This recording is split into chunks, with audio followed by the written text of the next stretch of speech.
I store chemicals and bug killer and seed and all kinds of things out in the garage. And the garage is not absolutely pest proof. Mice get in under the door and get into stuff.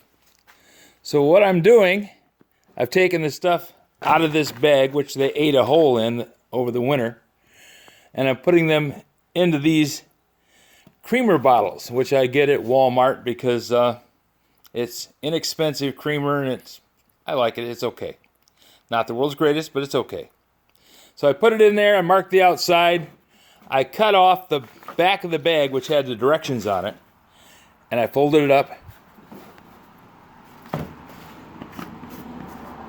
and put it inside that creamer bottle and wrote on the outside that the directions are in there. Now I have them secure because I haven't had any mice get into these. They don't chew into them. And that takes care of that problem.